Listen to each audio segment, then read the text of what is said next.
मंज़रों से बहलना ज़रूरी नहीं, घर से बाहर निकलना ज़रूरी नहीं। दिल को रोशन करो, रोशनी ने कहा, रोशनी के लिए एक ताज़ा गज़ल। या फिर first step, you go towards the light. Second, you are in the light. And third, you are the light. आज का उन्वान शायरी नहीं है, आज का उन्वान इनलाइटनमेंट नहीं है, बल्कि आज का उन्वान है हमारा shedding light on light from antiquity to quantum wonders. इंसानी तारीख़ का मुतालिया करें तो हमें मालूम होता है कि हर दौर में रोशनी की मादी या साइंसी तफ़हीम के लिए मुख्तलिफ़ नज़रियात पेश किए जाते रहे। उसमें कदीम यूनानी दौर भी आता है, उसमें मुसलमानों के अहद ज़री के साइंसदान भी आते हैं, यूरोपियन साइंसदान भी आते हैं, और अगर हम आज की बात करें तो क्वांटम मैकेनिकल इंटरप्रिटेशन भी आती है। आज का जो उन्वान है उसी से आपको अंदाज़ा हो रहा है कि हम एंटिक्विटी से क्वांटम वर्ल्ड्स यानी कदीम ज़माने से लेकर दौर जदीद तक जो साइंस की तफ़हीम है रोशनी के बारे में, उसके बारे में गुफ्तगू करेंगे। We are very grateful to Usman Rafiq, आप ख़ास तौर पे लाहौर से तशरीफ़ लाए हैं। आपने यूईटी लाहौर से बैचलर्स किया in electrical engineering and MSc in computer engineering from UET Taxila. इसके अलावा आप एमएससी हैं in electrical engineering from UCP. Currently आप असिस्टेंट प्रोफेसर हैं इन कॉमसेट्स लाहौर सिंस 2013। इसके अलावा आपने आपके क्रेडिट में एक बड़ी दिलचस्प किताब भी है जिसका उन्वान है रियाजी कायनात की ज़ुबान। उम्मीद है कि आज का सेशन हमें बिल्कुल बोर नहीं करेगा, और हम ये भी उम्मीद रखते हैं कि आम फहम अंदाज में होगा, क्योंकि हमारे साथ ये कुछ नौजवान साथी भी हैं। दोस्तों आइए सेशन शुरू करते हैं। थैंक यू जी। तो मेरा ख़्याल है कि इस वीक के अंदर जितने और टॉपिक्स ब्लैक होल में डिस्कस हुए हैं उनमें से आज का मौजू शायद ये वाहिद मौजू है जो कि साइंस से रिलेटेड है। तो इस पे बात करने से पहले मैं आपको थोड़ा सी ये चीज़ क्लियर कर दूंगा कि मैं अपनी जो बात आपके सामने रखूंगा उसको प्रॉपरली समझने के लिए हमारे पास कोई ख़ास साइंटिफिक बैकग्राउंड का होना ज़रूरी नहीं है। हम एक बिल्कुल कॉमन सेंस के साथ जो अपनी डेली लाइफ में ऑब्जर्वेंस रखते हैं या जो मुशाहिदात करते हैं वो हमारी इस बात को एक नतीजा खेज़ बात बनाने के लिए काफ़ी रहेंगे। लेकिन इसके दौरान जो हम कुछ मुशाहिदात से नताइज अख़ज़ करते जाएंगे और उनकी बुनियाद के ऊपर कुछ नए तसव्वुरात कायम करते जाएंगे, वो ऐसे नहीं होंगे जिनको समझने के लिए हमें किसी मुश्किल मरहले से गुज़रना पड़े या किसी पेचीदगी का सामना करना पड़े। तो चूँकि इस बात का बुनियादी मकसद या जो इंटेंडेड ऑडियंस है वो एक बेसिक साइंस रखने वाली ऑडियंस भी हो सकती है और कोई नॉन साइंटिफिक पर्सन भी उसमें इतनी ही इन्वॉल्वमेंट शो कर सकता है। तो इससे हम बात को वहाँ से शुरू करते हैं जहाँ से एक आम इंसान इन चीज़ों को देखते हुए चलता है। अब इंसान की अगर तारीख़ को देखा जाए तो हम प्रिसाइजली तो वो कोई साल या डेट मुतय्यन नहीं कर सकते जब इंसान ने अपने इर्द गिर्द के माहौल को देख के अपनी ऑब्जर्वेशंस को रिकॉर्ड करना शुरू किया, क्योंकि अगर हम लिखने की तारीख़ की तरफ बात करें तो वो भी ग़ालिबन 6 या 7 हज़ार कबल मसीह से पीछे की नहीं जाती जब हमारे पास किसी चीज़ का कोई रिटन रिकॉर्ड एग्जिस्ट करता है। अब अगर हम पर्टिकुलरली जो आज का टॉपिक है रोशनी उसके बारे में बात करें तो ये एक ऐसी चीज़ है जिसको इंसान दुनिया में आने के वक्त ही मुशाहिदा करना शुरू कर देता है कि आप जब भी आँख खोलते हैं आप इस चीज़ का मुशाहिदा करते हैं। एक छोटा बच्चा है जिसको अभी शायद चंद मिनट पहले ही पैदा हुआ, वो भी इस चीज़ का इदराक रखता है कि रोशनी क्या है और अंधेरा क्या है। अगर आपने कभी किसी छोटे बच्चे को देखा हो जिसने सोना है तो आप उसको अगर रोशनी में रखेंगे तो वो नहीं सो पाएगा, आप अंधेरे में ले जाएंगे तो वो सो जाएगा। उसके पास ये इदराक है छोटे होते हुए भी कि रोशनी में और अंधेरे में कैसे फ़र्क किया जाता है। इसी चीज़ को अगर आप आगे लेके चलें और अपने जब आप यूँ कहें कि इंसान ज़रा अपनी ही ज़िंदगी के अंदर एक शऊरी मरहले पर जाता है तो बुनियादी तौर पे ये तो सवाल पैदा होता है कि ये रोशनी आती कहाँ से है, क्योंकि रोशनी का होना और उसका मादूम हो जाना ये दो ऐसे मुशाहिदात हैं जो इंसान अपनी रोज़मर्रा की ज़िंदगी में 24 घंटों के अंदर हर दिन महसूस करता है। तो ये कोई ऐसा मुशाहिदा नहीं है जिसके लिए आपको सालों इंतज़ार करना पड़ेगा। बुनियादी तौर पे अगर आप देखें तो ज़ाहिर बात है कि रोशनी का जो बुनियादी माहिज़ हमारे पास है वो सूरज ही है। सूरज नहीं है तो हमारे पास रोशनी नहीं है। चाँद की रोशनी तो है लेकिन उसकी रोशनी ना तो उस शिद्दत की है और ना ही उस नैयत की है जिस तरीके से सूरज की रोशनी है। चाँद की रोशनी कम ज़्यादा होती है हर रात को, लेकिन सूरज की रोशनी के साथ तो ऐसा नहीं होता। तो इन चीज़ों को अगर आप देखें तो सूरज की इंसान की ज़िंदगी के अंदर एक ऐसी अहमियत ऑटोमेटिकली बन जाती है कि जहाँ पे आप उसको एक देवमालाई किरदार के तौर पे या एक डिवाइन पर्सनालिटी के तौर पे या एक डिवाइन एंटिटी के तौर पे पोजीशन अप कर सकें, जिसके बारे में अगर हम पुराने ज़माने के लोगों को देखें तो वो सूरज को अगर एक देवता के तौर पे या एक डिवाइन एंटिटी के तौर पे देखते हैं तो उनके फ़हम के मुताबिक उनका ये तसव्वुर आप पागलपन पे इस्तवार नहीं कर सकते। इसके पीछे यही एक मजबूत दलील रहती है कि उसकी रोशनी के साथ ही दिन में चला फिरा जाता है, उसकी रोशनी के साथ ही सब कुछ होता है, और उसकी रोशनी नहीं होगी तो बस सब कुछ ठप हो जाएगा, लोग अपने घरों में जाएंगे, बिस्तर तान के सो जाएंगे। वो है तो सब कुछ है। यहाँ पे फिर एक सवाल ये पैदा हो जाता है कि अगर सूरज हमें एक रोशनी दे रहा है, सूरज की अगर अपनी नौयत हमने एक इल्हामी देवता की तस्लीम कर ली है, तो उससे निकलने वाली रोशनी की भी कुछ ऐसी ही नौयत होगी, वो भी किसी मुक़द्दस या एक ख़ास किस्म का एक तकद्दुस रखती होगी। तो यहाँ से फिर कुदबा के तौर पे ये तसव्वुर पैदा होता है वहाँ पे कि क्या हम इस रोशनी को ख़ुद से पैदा कर सकते हैं, कि ऐसा मुमकिन हो सकता है कि अगर सूरज मौजूद नहीं है तो हम अगर अपने रोज़मर्रा के काम के लिए या अंधेरे के अंदर अगर हमें किसी जगह सफ़र करना है या कुछ और काम करना है तो क्या हम रोशनी ख़ुद पैदा कर सकते हैं। तो यहाँ से जो एक तसव्वुर पैदा होता है वो भी आप यूँ कह लीजिए कि इन्हीं देवमालाई मज़ाहिब के अंदर चला जाता है, जो ये कहते हैं कि अगर हम रोशनी ख़ुद से पैदा करते हैं तो सूरज नाराज़ हो सकता है, क्योंकि रोशनी पैदा करने का जो इख्तियार है, तसर्रुफ़ है, ये तो सिर्फ़ सूरज के पास है। तो ख़ुद हम अगर वो वाला काम करेंगे तो इससे अगर सूरज नाराज़ हो जाए तो वो अकेला सोर्स भी हमसे छिन सकता है जिसकी बुनियाद पे हम अपनी ज़िंदगी का कारोबार करते हैं। तो कैसे रोशनी पैदा करें, यहाँ से हम अपनी बात शुरू करते हैं, जहाँ से हमें रोशनी के बारे में किसी तरह का कोई पता नहीं है और हमने ये तसव्वुर सिर्फ़ और सिर्फ अपनी रोज़मर्रा ज़िंदगी के मुशाहदे के ऊपर कायम किया है। इसके लिए हमें ख़ारिज से किसी इल्म के हसूल की भी ज़रूरत नहीं है कि कोई आके हमें यह बताए कि रोशनी के बारे में इस तरह का तसव्वुर कायम किया जाए। आग की दरियाफ्त अगर आप देखें तो इसको आप एक इत्तफ़ाक़ी दरियाफ्त कह सकते हैं, क्योंकि अगर आप आग जलाने के प्रोसेस को देखें तो ये कोई ऐसी चीज़ नहीं है जिसके साथ आप यूँ कह लीजिए कि आपने सोचा हो कि ऐसी, क्योंकि हम जानते हैं कि हर एक मटेरियल तो आग नहीं पकड़ता, आग जलाने के तरीके भी हर जगह पे यकसा नहीं होते। तो एक इत्तफ़ाक़िया तौर पे ये दरियाफ्त हुई, आग बनी, मालूम पड़ा कि अच्छा रोशनी तो इससे भी निकलती है, हरारत तो इससे भी निकलती है। तो ये दो ही माखिज़ हैं, एक मसनूई तौर पे जो हम आग पैदा करते हैं वो, और दूसरी सूरज की रोशनी है। तो इन्हीं अगर आप दोनों तसव्वुरात को आपस में जब मिलाते हैं, ज़म करते हैं, तो एक बड़ा कन्विंसिंग आइडिया इस्टेब्लिश हो जाता है कि अगर आग से रोशनी और हरारत मिलती है और यही काम सूरज भी कर रहा है तो फिर सूरज के अंदर भी आग जल रही होगी, वो भी आग ही होगी, एक आग का गोला होगा जिसके अंदर हरारत और रोशनी निकल रही। तो इसके बाद अगर आप ये देखें कि नॉन साइंटिफिक ग्राउंड्स के ऊपर जो रोशनी के बारे में एक तसव्वुर इस्टेब्लिश होता है वो यही है कि रोशनी और हरारत ये दोनों साथ साथ ही पैदा होंगी, और जब कभी आप हरारत पैदा करने की कोशिश करेंगे तो रोशनी का वजूद नागुज़ीर है, रोशनी पैदा करने की कोशिश करेंगे तो इससे हरारत का पैदा होना भी नागुज़ीर है।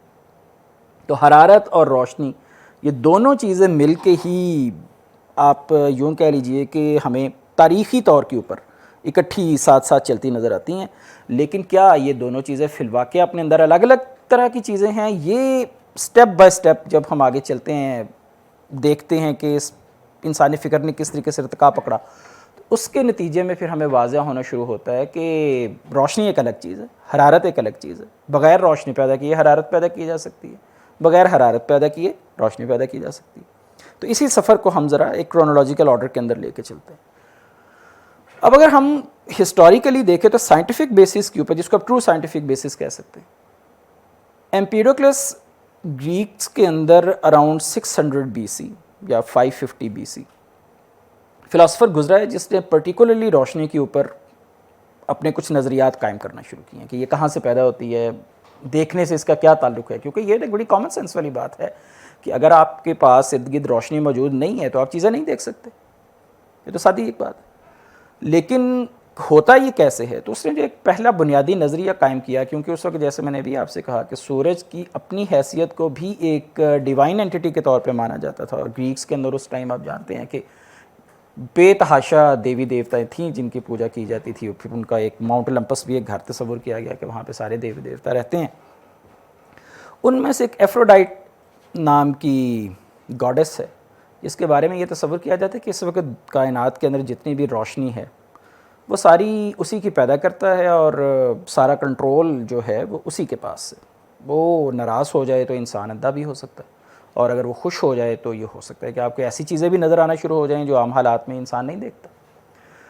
तो उनका कहना था कि ये रोशनी जो है ये इंसान की आँख के अंदर ही पैदा होती है और वहीं से ख़ारिज हो के किसी शय से टकराती है और हमें वो चीज़ दिखाई देना शुरू हो जाती है।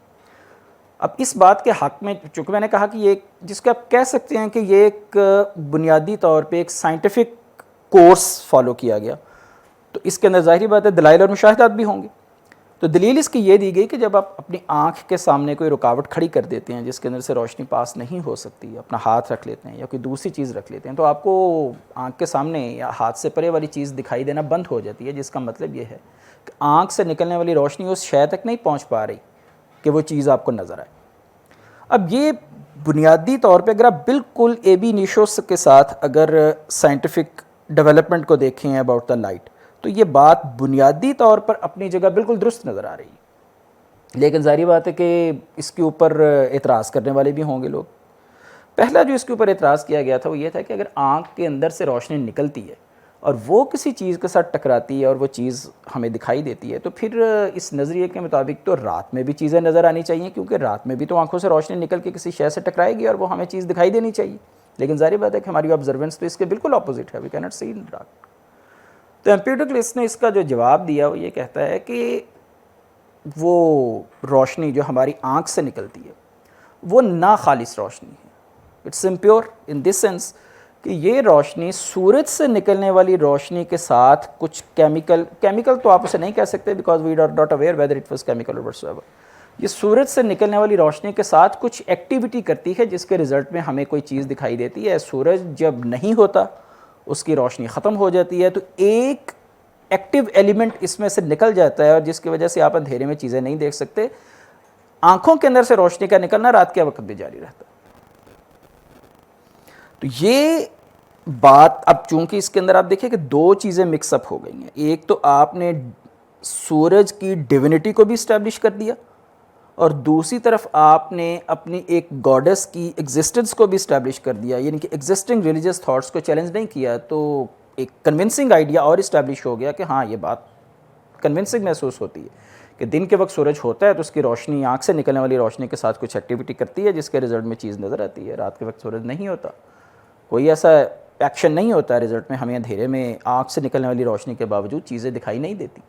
ये आइडिया कमोबेश 200-250 साल तक इस्टेब्लिश रहा, जब तक यूक्लिड नहीं आया जिसने आके ये बताया कि ऐसी सूरत नहीं है। मैं इसमें थोड़ी बेहतरी करता हूँ। बेहतरी मैं यूँ करता हूँ कि ऐसा नहीं है कि आँख से निकल के रोशनी उस चीज़ से टकराएगी तो वो चीज़ हमें नज़र आएगी। इसके लिए ये भी शर्त ज़रूरी है कि रोशनी उस चीज़ के साथ टकराए और फिर उस चीज़ से टकरा के वापस आपकी आँख तक। वो इसलिए कि जब तक उस चीज़ से रोशनी टकरा के वापस आपकी आंख तक नहीं आएगी तब तक आप परसेप्शन ऑफ विजुअलाइजेशन इस्टेब्लिश नहीं करेंगे, आपको बसारत का एहसास पैदा नहीं होगा, देखने की आपके अंदर वो हिस्स नहीं जागेगी।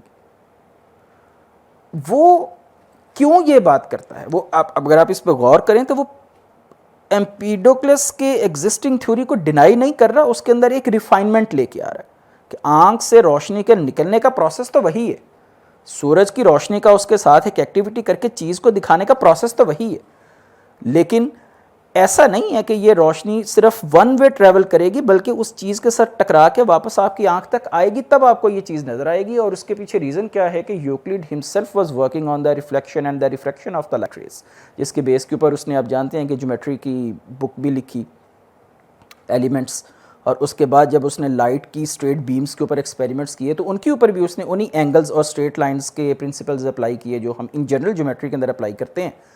तो उसने ये सारी जो अपनी ऑब्जर्वेशंस थी उनको अपनी बुक दी ऑप्टिका में लिखा, और उसके अंदर उसने कहा कि ये बात तो दुरुस्त है कि रोशनी स्ट्रेट लाइन में सफ़र करती है, लेकिन हम रोशनी के रास्ते को बेंड तो नहीं कर सकते, टर्न कर सकते हैं। अब टर्निंग और बेंडिंग थोड़ा सा ज़रा मैं ज़रा इसकी वजाहत कर दूँ कि बेंड में आप कह सकते हैं कि ये कोई शार्प टर्न नहीं है, we can take a curved path on a light beam, लेकिन जब हम ये बात करते हैं कि मैं रोशनी को टर्न कर रहा हूँ तो इसका मतलब है कि ये एक स्पेसिफिक एंगल के साथ टर्न हो सकती है, अपने डायरेक्शन से मूव हो सकती है। और यूक्लिड का कहना था कि इसके लिए आपको किसी ऐसे सरफेस की ज़रूरत है जिसके साथ लाइट रेज रिफ्लेक्ट हो सके। फिर उसने इसकी रिफ्लेक्शन से वो लॉज भी बनाए जो बाद में अरब साइंटिस्ट के पास आए, और यूक्लिड के अपने जो लॉज जिसकी बेस के ऊपर उसने ये रिफ्लेक्शन और रिफ्रैक्शन के लॉज इस्टेब्लिश किए थे वो अपनी एग्जिस्टिंग ज्योमेट्री के बेस के ऊपर किए थे, जहाँ पे उसने पॉइंट्स का, सर्कल्स का, एंगल्स का, ट्रायंगल्स के बारे में कुछ थ्योरम इस्टेब्लिश किए थे। यहाँ तक भी बात ठीक हो गई, थोड़ी सी ज़रा इस्टेब्लिशमेंट हो गई उसकी थ्योरी में, लेकिन अभी भी फंडामेंटली रोशनी क्या चीज़ है, still it is a divine entity जिसके अंदर गॉड्स और गॉडेसेस वगैरह इन्वॉल्व हैं, और इसकी अपनी नेचर क्या है। अगर हम कंटेम्प्रेरी पीरियड के अंदर उसको देखें तो अभी भी दोनों के दरमियान बहुत ज़्यादा फासला है कि उस वक्त रोशनी को क्या समझा जाता था। यहाँ से अगर आप आके देखें तो हमें रोशनी का जो एक कॉन्सेप्ट है वो एक बड़ा मावराई सा कॉन्सेप्ट नज़र आना शुरू हो जाता है, एक बड़ी ऐसी तस्वुराती चीज़ दिखाई देती है जिसको समझना इंसान के बस की बात नहीं है। ये देवी और देवताओं के इस्तेमाल में ही रहने वाली कोई चीज़ है, उन्हीं कई के साथ कोई काम है, इंसान के लिए ये मुमकिन नहीं है कि वो इस चीज़ को समझ सके।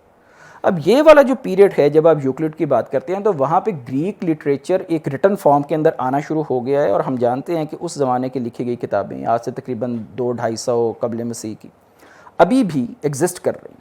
ये वही किताबें हैं जो बाद में अरब में आई, फिर उन्होंने बैतुल हिकमा के अंदर इनकी ट्रांसलेशन हुई। तो ये बात कही जा सकती है कि उस वक्त ग्रीक्स के पास जो रोशनी का तसव्वुर था जिसमें रोशनी एक फ़िज़िकल एंटिटी की बजाय एक डिवाइन एंटिटी थी, वही तसव्वुर जब अरब में आता है, मेसोपोटामिया में आता है, या आप कह लें कि इंडिया में आता है, तो वहाँ की कुछ, मुझे नहीं पता कि ये मैं बात करके कुछ would I be on the safe side और नॉट, लेकिन आप ये देखें कि रोशनी और डिविनिटी आपस में जुड़े हुए नज़र आ रहे हैं। जो चीज़ आपकी समझ में नहीं आ रही, आप उसको नूरी या रोशनी या आग या हरारत इस जैसी चीज़ों के साथ नथी करना शुरू कर देते हैं।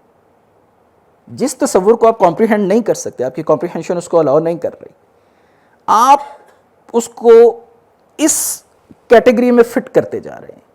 अब यहाँ से अरब के अंदर before the advent of Islam ये तसव्वुर इस्टेब्लिश था कि कुछ देवी देवता, जिसकी उस वक़्त वो पॉलीथिस्टिक एक सोसाइटी के अंदर ऑब्ज़र्व करते थे, एक पॉलीथिज़म की सोसाइटी थी, तो वहाँ पे उनका ख्याल था कि कुछ ऐसे देवी देवता हैं जो बराह रास्त रोशनी के ऊपर कंट्रोल रखते हैं। वो कैसे बने हैं भाई, वो रोशनी से ही बने।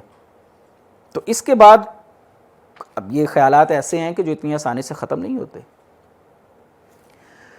अब उसके बाद जब आप आ जाते हैं ग्रीक्स की तरफ, अगर हम वापस चलें तो यूक्लिड के बाद तकरीबन 200-250-300 साल तक अगर आप कहें तो ये इस्टेब्लिश ऐसे ही रहा, क्योंकि असल में जो इसकी रूट है वो कहाँ से है कि वो खड़ी हुई है ग्रीक रिलीजियस फिलॉसफी के ऊपर।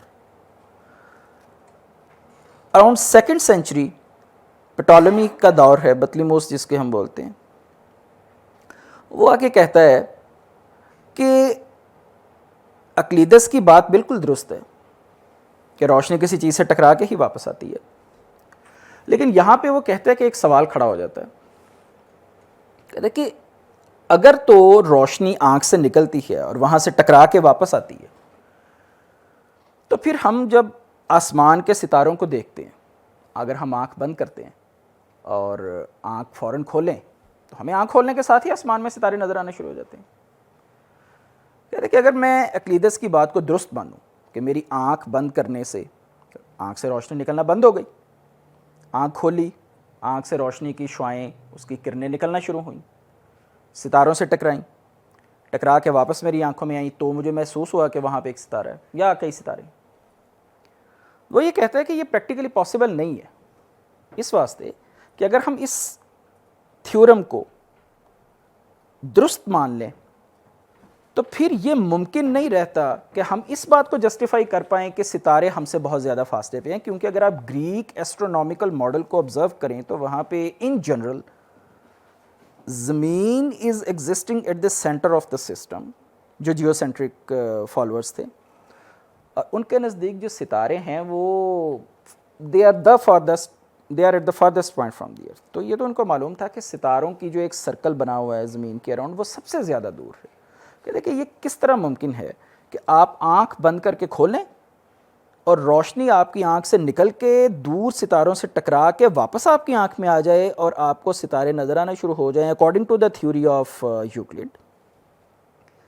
कहते कि इसका तो फिर एक स्ट्रेट फॉरवर्ड कंक्लूजन निकलेगा, वो ये कि भाई सितारे तो हमसे बहुत ज़्यादा दूर हैं, तो रोशनी को सितारों से टकरा के वापस आने में कोई टाइम नहीं लगना चाहिए। दूसरे लफ्ज़ों में तो फिर इसका मतलब ये हुआ कि लाइट की या रोशनी की जो रफ्तार है वो तो लामहदूद है, इट इज़ इनफिनाइट।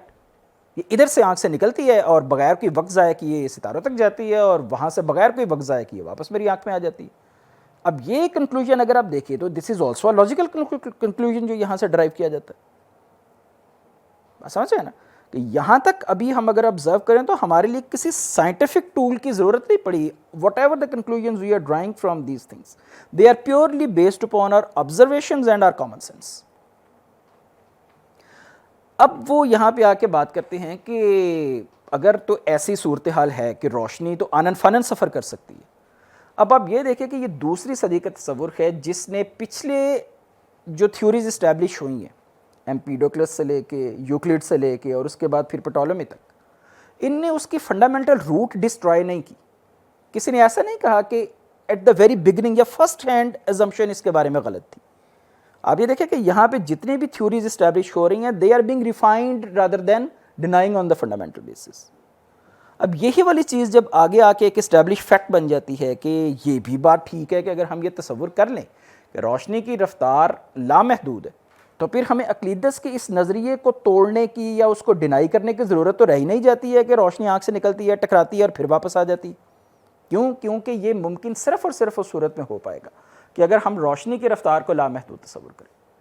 अब ये वाला जो तसव्वुर है ये अगर आप देखें तो ग्रीक्स के अंदर दूसरी सदी के अंदर आया है, फर्दर इस्टेब्लिश हो गया। यही वाली चीज़ ग्रीक्स से इंडियंस में, मेसोपोटामियंस में और अरब के अंदर जब आई है तो वहाँ पे आके इस तसव्वुर की रोशनी में कुछ दास्तानें बनी। हम उनकी तरफ नहीं जा रहे वो क्या बनी है, लेकिन बहरहाल ये चीज़ हमें क्लियर कट नज़र आ जाती है कि ग्रीक्स के अंदर इस्टेब्लिश हुआ हुआ ये तसव्वुर के रोशनी बग़ैर वक्त तय किए, बग़ैर वक्त सर्फ किए किसी भी जगह पे सफ़र कर सकते। भाई अगर सितारों तक उसको जाने में वक्त सर्फ नहीं होता तो सितारों से आगे जाने में भी नहीं होना चाहिए, आन की आन में उसको किसी भी जगह पहुंच जाना चाहिए। अब ये थ्योरी को अगर आप मिडल ईस्ट के अंदर आने वाले डिफरेंट रिलीजन्स के साथ कंपेयर करें जो उनके अंदर कुछ अंडरस्टैंडिंग्स हैं, तो वहाँ पे आप देखिए कि इसकी एक इम्प्लीकेशन आपको वहाँ पे नज़र आती है। यहाँ पे आके सूरत हाल ये पैदा हो गई कि भाई अगर तो रोशनी वाकई ऐसी ही पैदा होती है जिस तरीके से ग्रीक्स कहते हैं, उसकी रफ्तार भी लामहदूद है, तो फिर अरब्स के अंदर आके, इंडियंस के अंदर आके कुछ ऐसी ऑब्जर्वेशंस अगेन कॉमन सेंस के ऊपर आती हैं जो बताती हैं कि क्या ये मानना ज़रूरी है कि रोशनी की रफ्तार लामहदूद है। क्यों? क्योंकि उसके लिए भी पर्टिकुलरली इंडिया के अंदर ये थ्योरी इस्टेब्लिश की गई है कि जब कभी आसमानी बिजली चमकती है तो वो भी तो एक रोशनी की शक्ल है, उसके ज़मीन तक पहुंचने में और उन बादलों की आवाज़ के ज़मीन तक पहुंचने में एक बहुत क्लियर ऑब्जर्वेबल डिफरेंस होता है। और अगर हम ये कहें कि ये डिफरेंस अराउंड 3, 4, 5 सेकंड्स तक भी होता है तो ये भी कोई गलत बात नहीं है। इतना डिफरेंस तो हम कॉमन ऑब्जर्व करते हैं, इट हैपन्स। कहते हैं कि आवाज़ की रफ्तार तो है, ये तो हमें मालूम है, लेकिन रोशनी जो बादलों के आपस में टकराने से उसी वक्त पैदा हो रही है वो क्यों तस्लीम किया जाए कि इन्फिनाइट स्पीड रखती है। अब यहाँ से एक जिसे आप कहते हैं कि इसकी तजाद के अंदर एक नज़रिया पैदा हुआ इंडिया के अंदर इन पर्टिकुलर, लेकिन ऐसा नहीं है कि सिर्फ इंडियंस ने ही इस चीज़ का मुशाहिदा किया, बादल कहीं और भी गरजते होंगे, वहाँ पे भी ये चीज़ ऑब्जर्व की जा सकती है, लेकिन अगैन के नोटिफाई करने वाले ज़्यादा इंडियंस थे। तो वहाँ से ये चीज़ इस्टेब्लिश हो गई कि नहीं, ये मानना ज़रूरी नहीं है कि रोशनी की रफ्तार लामहदूद है, इसको भी एक जगह से दूसरी जगह जाने के लिए वक्त सर्फ करना चाहिए।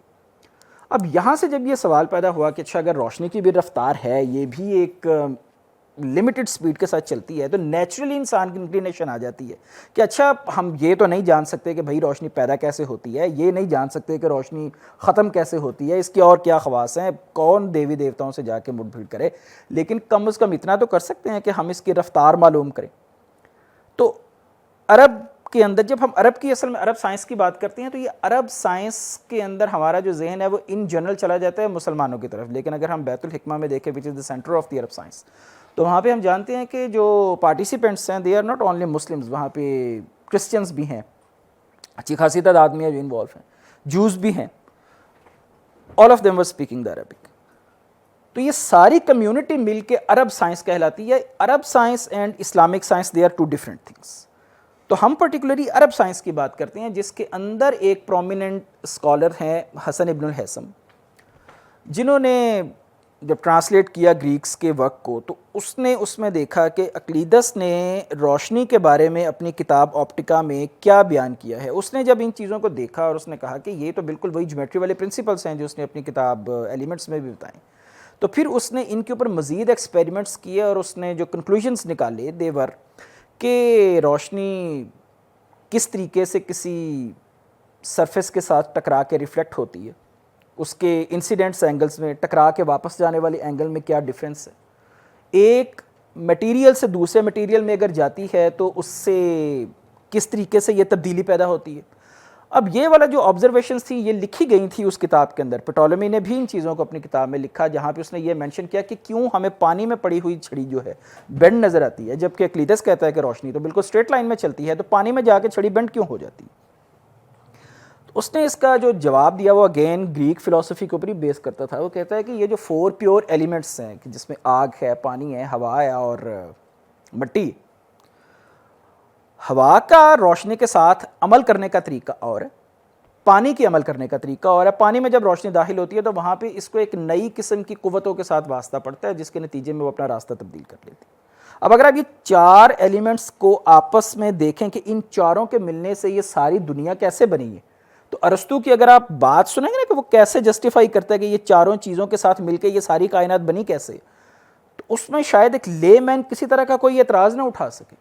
और बड़ी मज़ेदार बात है, वो ये कहता है हवा की ताकत मट्टी की ताकत से ज़्यादा है, इसलिए कि जब आप किसी जगह पे मट्टी पे फूंक मारते हैं तो हवा के ताकतवर होने की वजह से, मट्टी के कमज़ोर होने की वजह से मट्टी को वो जगह छोड़नी पड़ती है क्योंकि हवा वहाँ पे काबिज़ होना चाहती है।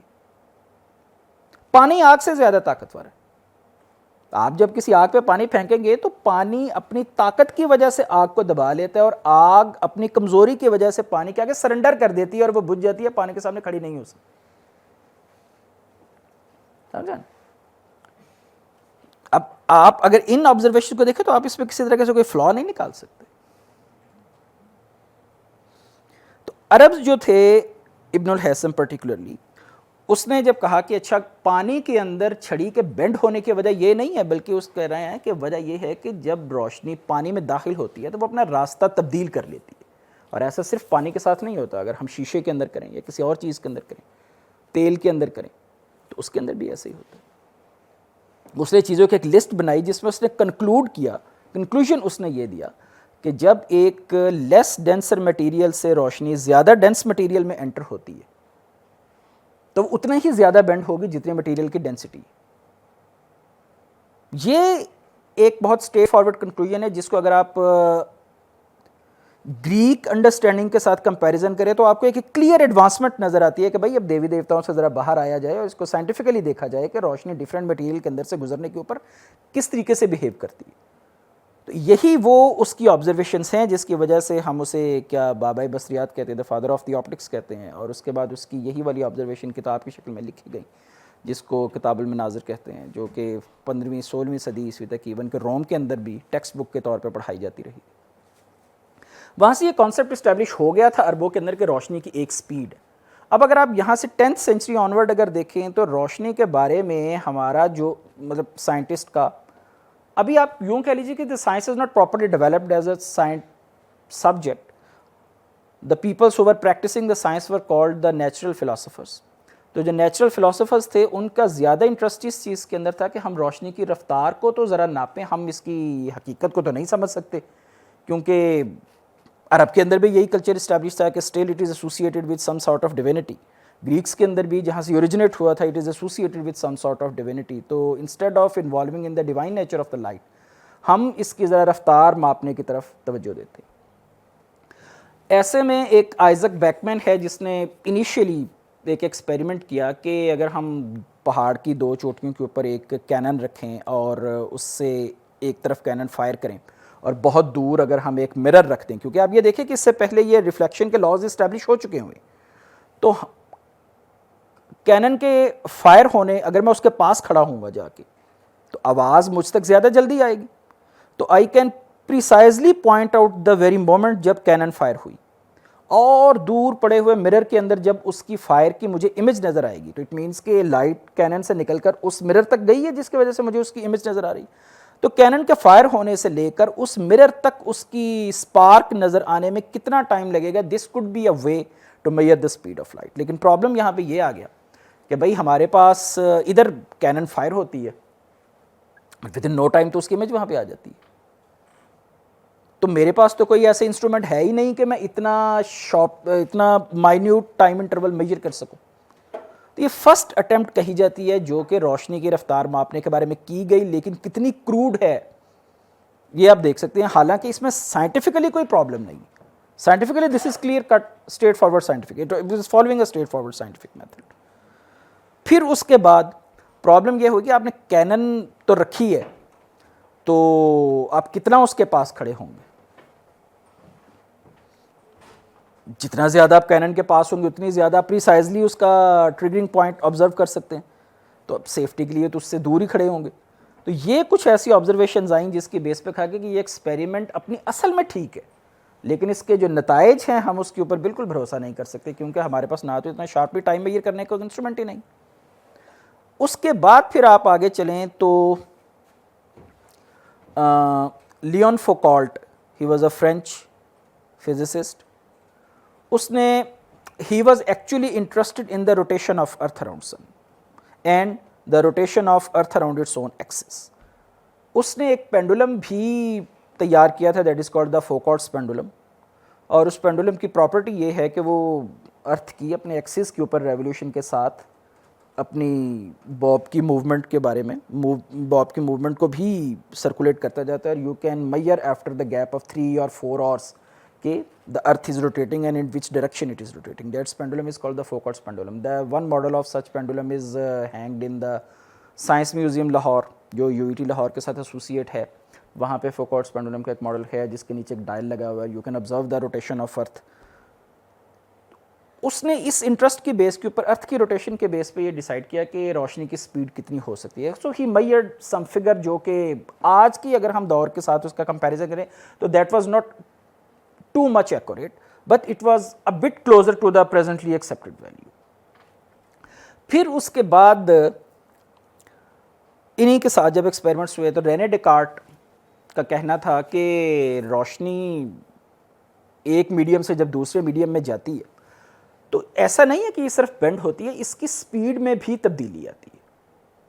लेकिन उसकी ऑब्जर्वेशन ये थी कि रोशनी की जो कम से कम रफ्तार है वो स्पेस के अंदर है, और जब ये किसी मीडियम में एंटर होती है तो इसकी रफ्तार में इजाफा हो जाता है।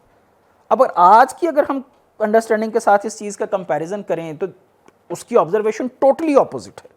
We know that the speed of light becomes slower when it enters in some medium.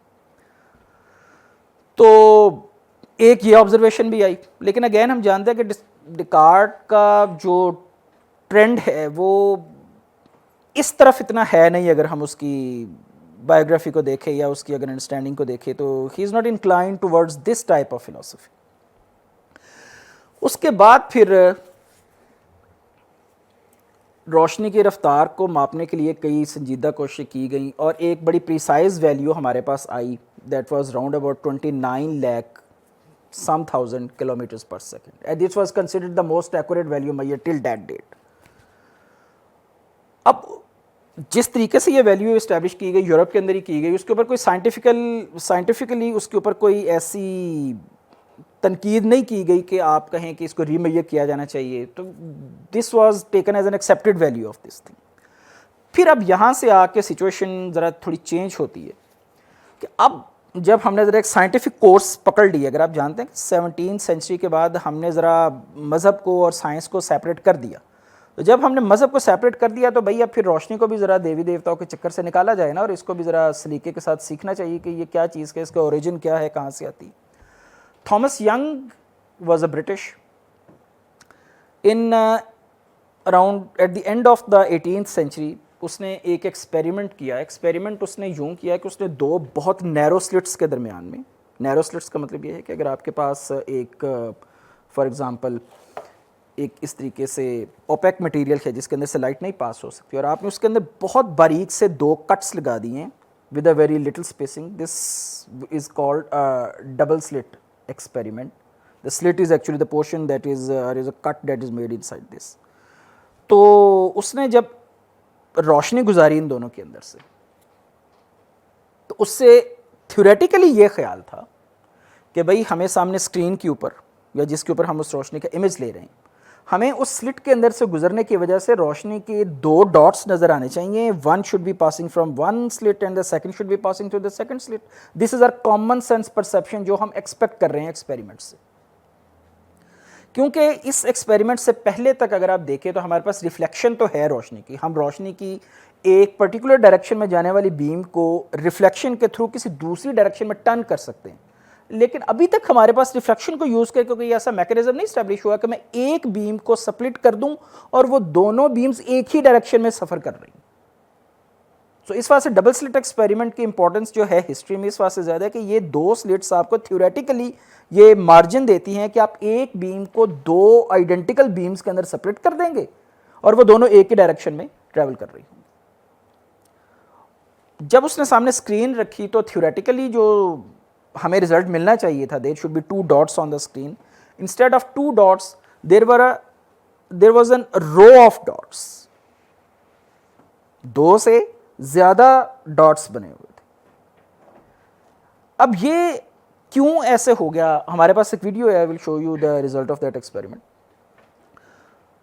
उससे एक कंक्लूजन तो ये निकला कि ये रोशनी जो ग्रीक्स के ख्याल में यहाँ से बनती है, यहाँ से बनती है, ऐसी ऐसी है, ये तो बिल्कुल ऐसे ही बिहेव कर रही है जिस तरीके से पानी की लहरें या आवाज़ की लहरें किसी सोर्स से निकल रही हों और वो फिर आपस में मिलके या तो आपस में मिलके एक नई लहर पैदा कर रही हूँ या एक दूसरे के असरात को बिल्कुल कैंसिल करके ख़त्म हो रही हूँ।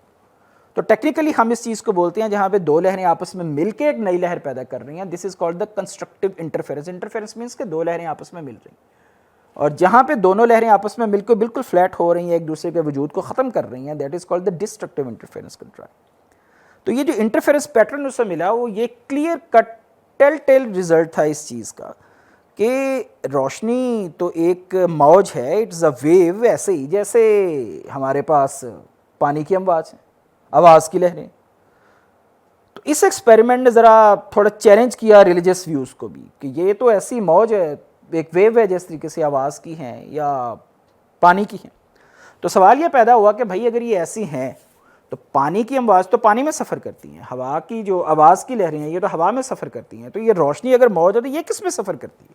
तो मजहबी लोग इतनी आसानी से थोड़ी जान छोड़ते हुए कहते हैं कि नहीं, इसके लिए एक वही ईथर है जो आज से 1500 साल पहले अरस्तू ने बताया था कि जिसके ख्वास हमने सुना था कि बड़े सुपरफिशियल किस्म के फीचर्स हैं, बड़े मावराई ख्वास हैं, ये ना देखने में आ सकता है, ना इसकी प्रॉपर्टी ऐसी हैं, it can not be solidified, it can not be liquefied.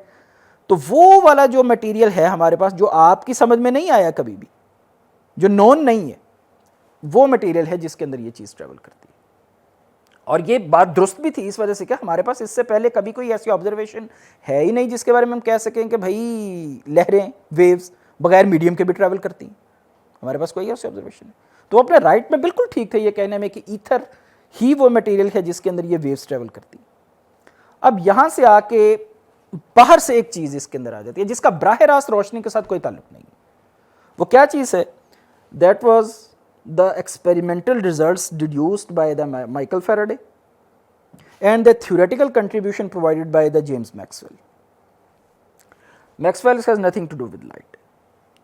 उसका काम सिर्फ ये था कि उसने इलेक्ट्रिसिटी और मैग्नेटिज्म के जो पहले से इस्टेब्लिश रिजल्ट्स हैं उनको समराइज़ करना था एक मैथमेटिकल फॉर्म के अंदर, which he did, initially those were around 19 equations, जो फिर Oliver Heaviside, he was a British mathematician, उसने वेक्टर कैलकुलस अप्लाई करके उनको 4 इक्वेशंस में कन्वर्ट किया, which are famously known as the Maxwell's equation. लेकिन Maxwell was not the only player to develop these equations.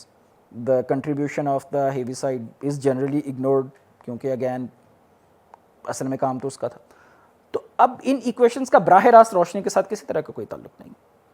जब इन equations को हम आपस में मिक्स करते हैं, मर्ज करते हैं, एक के रिजल्ट्स को दूसरे में डालते हैं, तो इससे हमारे पास एक मैथमेटिकल इक्वेशन स्टैब्लिश होती है which is called a wave equation. एक वेव इक्वेशन क्या है? वो किसी वेव की एक पर्टिकुलर टाइम इंस्टेंट के ऊपर एक लोकेशन को आइडेंटिफाई करने वाली चीज़ है। मिसाल के तौर पे अगर हम एक सादी ज़बान में बात करें, तो एक गाड़ी अगर सड़क पे चल रही है, तो हम गाड़ी को अगर एक वेव तसव्वुर कर लें, तो हम इस गाड़ी की पोजीशन और जिस वक्त पर हमने उसकी वो पोजीशन निकाली है, उसको हम जिस इक्वेशन से रिप्रेजेंट करेंगे, that would B a wave equation. तो जब मैक्सवेल की इक्वेशंस को यूज़ करके एक वेव इक्वेशन बनाई गई और उससे उस वेव की स्पीड मेजर की गई, क्योंकि ये बात आप जानते हैं कि अगर हमारे पास फासले के बारे में इंफॉर्मेशन है, वक्त के बारे में इंफॉर्मेशन है, तो हम इनको आपस में मल्टीप्लाई करके, मतलब फासले को वक्त के साथ डिवाइड करके ऑब्जेक्ट की रफ्तार मालूम कर सकते हैं। तो वो जो स्पीड उस वक्त इसकी मेजर की गई, coincidentally it was equal to the very well known speed of light. It was approximately closer to 29 lakh, then 92,000 and something kilometers per second. अब यहाँ पे आके सिचुएशन थोड़ी सी ज़रा चैलेंजिंग ये हो जाती है कि किसी के ख्वाब में भी नहीं होगा कि ये रोशनी, इसकी स्पीड जो हमारे पास प्रिसाइजली मेजर्ड रिकॉर्ड के अकॉर्डिंगली इस फिगर के अकॉर्डिंग है, ये मैक्सवेल्स की इक्वेशंस के साथ हमें ये मिल रही है। और मैक्सवेल्स ने तो कहीं भी जिक्र नहीं किया कि मैं रोशनी की रफ्तार नापने जा रहा हूं। बात समझ रहे हैं? तो यहां पे आके जिसे आप अब यूं आप कह लीजिए कि ये वो पॉइंट आ जाता है हिस्ट्री के अंदर जहां से कुदरत ने खुद बाजू पकड़ लिया कि जिस चीज के पीछे तुम भाग रहे हो, इतनी देर से उसके पीछे लगे हो, खुद उसने अपना आप आपके सामने खोल दिया कि ये तो भाई एक इलेक्ट्रोमैग्नेटिक वेव है जिसके अंदर इलेक्ट्रिक फील्ड और मैग्नेटिक फील्ड की फ्लक्चुएशंस हैं और उसके रिजल्ट में ये स्पीड चल रही। अब यहां से अगर आप देखें उस इक्वेशन को, तो ये जो speed of light mathematically defined है, ये जिन पैरामीटर्स पर डिपेंडेंट है, इसको हम बोलते हैं कि हवा के अंदर मैग्नेटिक फील्ड के एक जगह से दूसरी जगह पास होने की स्ट्रेंथ की मेजर क्या है। मिसाल के तौर पे अगर मेरे पास ये पेपर है, अगर एक मैग्नेट मैं यहाँ पे रखूँगा और इसके ऊपर कुछ आयरन के पीसेस वगैरह रख दूँगा, तो आयरन के उन पीसेस को वो मैग्नेटिक स्ट्रेंथ के साथ पिक करेगा। इसी एक्सपेरिमेंट को अगर मिसाल के तौर पे मैं इस टेबल के ऊपर परफॉर्म करूँ, यहाँ पे आयरन के पीस रखो और उसके नीचे एक मैग्नेट रखूँगा, तो मैग्नेट की फोर्स वो नहीं रहेगी जो यहाँ पे थी। अगर मैं दरमियान में इस लकड़ी की जगह पे शीशा रख दूँ, प्लास्टिक रख दूँ, मार्बल रख दूँ, तो उस फोर्स के अंदर तब्दीली आती जाएगी। वो पर्टिकुलर पैरामीटर जो इस फोर्स में होने वाली तब्दीली को मेजर करता है, that is called the permeability. How much permission that object is giving to the passage of magnetic field through it. समझे? और इसकी वैल्यू स्पेस के अंदर हाईएस्ट है और किसी भी अदर मटेरियल के लिए इसकी वैल्यू डिक्लाइन होती जाएगी। Same is the case with the electric field. We can know कि different charges have a repulsion and attraction forces.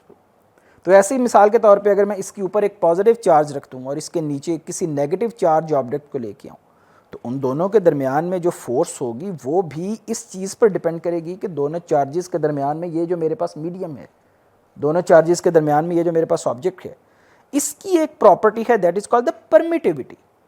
तो ग्रामेटिकली अगर आप देखें तो permeability and permittivity they are synonyms, but one thing associated with the magnetism and the other thing associated with the electricity. अब ये कहते हैं कि जब हम मटेरियल रख देते हैं अदर देन द एयर और स्पेस, तो परमिएबिलिटी और परमिटिविटी की वैल्यूज जो हैं ये कम हो जाती हैं। कम हो जाती हैं तो फिर इसका स्ट्रेट कंक्लूजन ये निकलेगा कि भाई अगर लाइट भी इलेक्ट्रिकल और मैग्नेटिक फील्ड्स की फ्लक्चुएशन है, तो वो भी किसी मटेरियल में से जब पास होगी अदर देन एयर, तो उसकी स्पीड में कमी आ जानी चाहिए, because the speed of light is depending upon only दूस टू पैरामीटर्स। तो वो बात जो शुरू में इब्नुल हैसम ने की थी अराउंड 500 से 600 ईयर्स पहले, कि मेरी ऑब्जर्वेशन है कि एक लाइट जब किसी मटेरियल में से गुजरती है तो इसकी स्पीड में वेरिएशन आ जाती है। अब हमारे पास अराउंड 18th सेंचुरी उसके पीछे एक मैथमेटिकल बैकग्राउंड एग्जिस्ट करना शुरू कर दिया। अब रहा ये सवाल कि अगर ऐसा है तो फिर ये लाइट किसी मीडियम में पास हो के बेंड कैसे हो जाती है? तो इसकी एक्सप्लेनेशन भी इसी नेचर से हमें मिलती है कि light is an electromagnetic wave, कि इसका इलेक्ट्रिकल फील्ड जब मटेरियल के अंदर पड़े हुए इलेक्ट्रॉन्स के साथ इंटरेक्ट होता है तो उसके रिजल्ट में वो अपनी डायरेक्शन, अट्रैक्शन या रिपल्शन की वजह से चेंज कर देते हैं, जिसकी वजह से लाइट की डायरेक्शन चेंज हो जाती है, स्पीड उसकी परमिएबिलिटी और परमिटिविटी के अंदर चेंज होने की वजह से वेरी कर जाती है।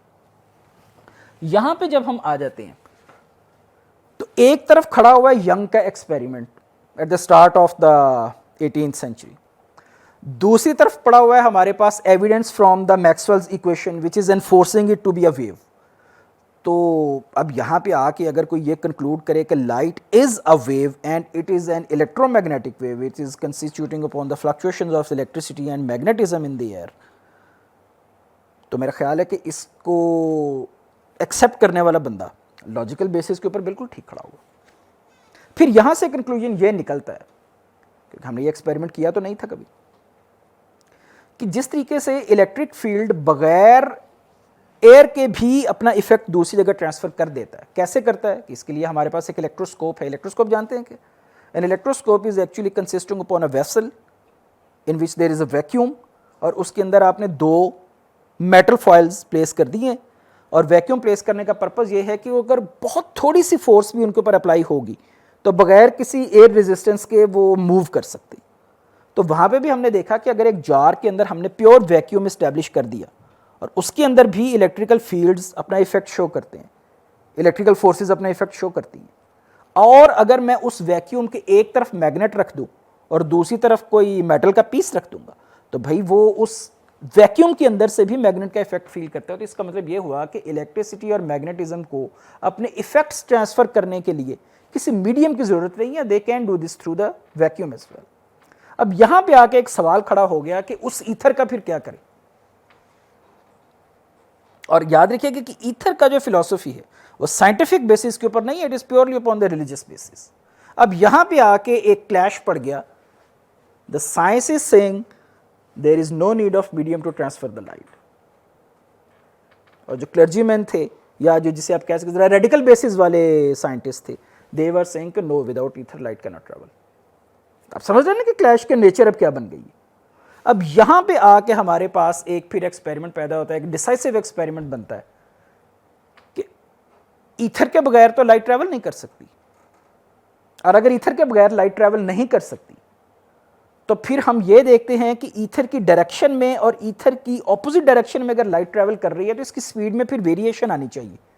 ऐसा ही जैसे मिसाल के तौर पे अगर हम किसी कश्ती के अंदर सफ़र करो, कश्ती के अंदर हम खुद भी भागना शुरू कर दें, तो our speed will be equal to the speed of boat plus my running speed that would be observed by the stationary observer. तो कहते हैं कि अगर ईथर हवा में है और रोशनी अगर उसकी डायरेक्शन में ट्रैवल करेगी और उसके एग्जैक्टली ऑपोजिट ट्रैवल करेगी तो दोनों की स्पीड्स में डिफरेंस आना चाहिए। We want to measure this difference, और ये डिफरेंस मेजर करने के लिए दो एक्सपेरिमेंटर्स थे, those were the Michelson and Morley. उन्हीं के नाम से ये एक्सपेरिमेंट हिस्ट्री में है भी, मशहूर भी उन्हीं के नाम से है, Michelson Morley experiment that was started in around 1886। अब रोशनी की स्पीड में कितना डिफरेंस आएगा ये तो हमें मालूम है कि उसकी स्पीड अराउंड 3 लाख किलोमीटर पर सेकंड। तो भाई हम ईथर की डायरेक्शन में और उसकी ऑपोजिट डायरेक्शन में ये स्पीड का जो छोटा सा फर्क है ये मेजर कैसे करेंगे? We need ultra precise instruments. तो 86 से आप कहें कि इंस्ट्रूमेंट डेवलप होना शुरू हुआ जिसको हम बोलते हैं इंटरफेरोमीटर। इंटरफेरोमीटर क्या है? यह वही इंटरफेरेंस मेजर करेगा कि अगर तो दो वेव्स बिल्कुल एक दूसरे के साथ सेम टाइम में अलाइन हो रही हैं तो या तो वो मिलके बड़ी वेव बना देंगी, और अगर या तो वो ऑपोजिटली आप एक दूसरे के साथ मिल रही हैं तो एक दूसरे के इफेक्ट को टोटली कैंसिल कर देंगी। अगर दो वेव सेम स्पीड से जा रही हैं एक ही डायरेक्शन में तो फिर तो ये हमेशा कंस्ट्रक्टिवली इंटरफेयर करेंगे क्योंकि दोनों सेम डायरेक्शन में चल रही। लेकिन अगर इनमें से कोई एक ज़रा सी आगे पीछे हो जाएगी तो फिर इन दोनों के दरमियान डिस्ट्रक्टिव इंटरफेरेंस की पॉसिबिलिटी है। यही हम ऑब्जर्व करना चाह रहे हैं थ्रू द माइकलसन-मोरले एक्सपेरिमेंट। इस एक्सपेरिमेंट को दो फेजेस में किया गया। One phase was established eight the start of the 1989 और second phase was performed around after 6 months, जबकि ज़मीन अपने ऑर्बिट के अंदर एक पॉइंट से एग्जैक्टली ऑपोजिट दूसरे पॉइंट पे चले, अराउंड 180 डिग्रीज कवर कर ले, ताकि हम स्टार्ट में अगर ईथर की डायरेक्शन में है तो 6 महीने के बाद हम 180 डिग्रीज कवर करके ईथर की ऑपोजिट डायरेक्शन में आ जाएंगे।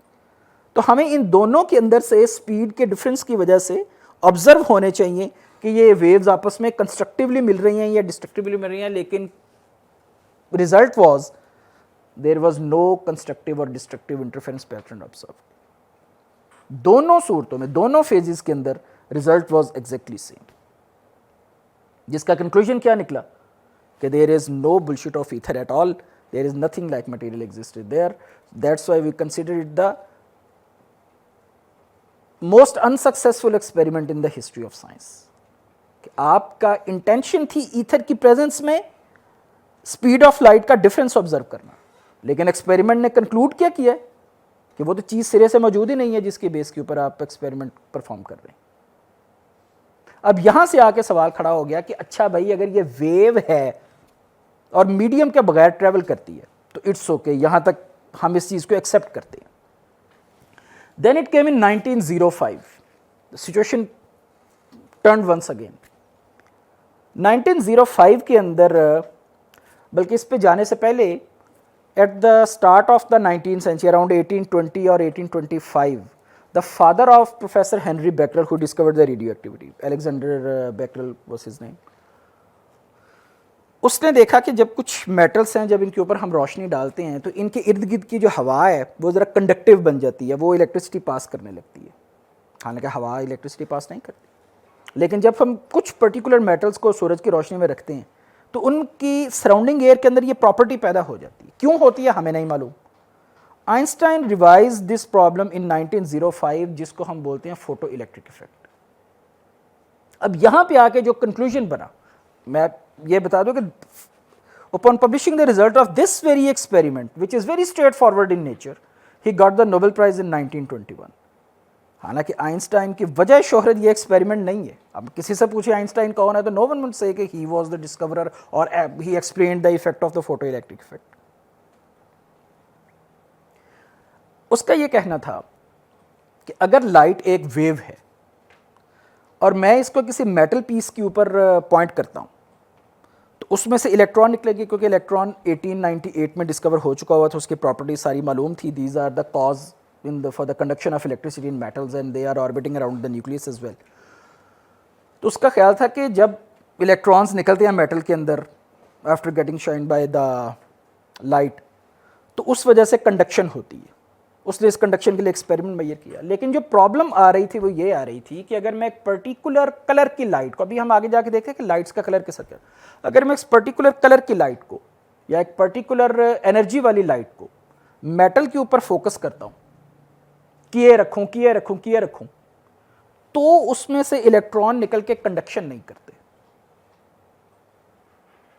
वेव तो ऐसा नहीं करती भाई। अगर मैं पानी को गैस के चूल्हे पे रख दूं और चूल्हे को सबसे कम रख दूं, मध्यम कर दूं, 3, 4, 5 घंटे बाद पानी उबल जाएगा ना। चूल्हा तेज कर दूंगा तो आधे घंटे में उबल जाएगा। ये तो कॉमन सेंस नहीं हो सकती कि उसके नीचे आग तो जल रही है, पानी नहीं उबल रहा, अब तब कल परसों उबल जाएगा। क्यों? क्योंकि एनर्जी ट्रांसफर रेट जो है आग से पानी में कम शोले के ऊपर कम होगा, ज्यादा तेज करने से ज्यादा हो जाएगा, लेकिन एनर्जी ट्रांसफर तो हो रही है ना पानी के अंदर। आइंस्टाइन कह रहे हैं कि ऐसा वेव्स के साथ भी तो होना चाहिए,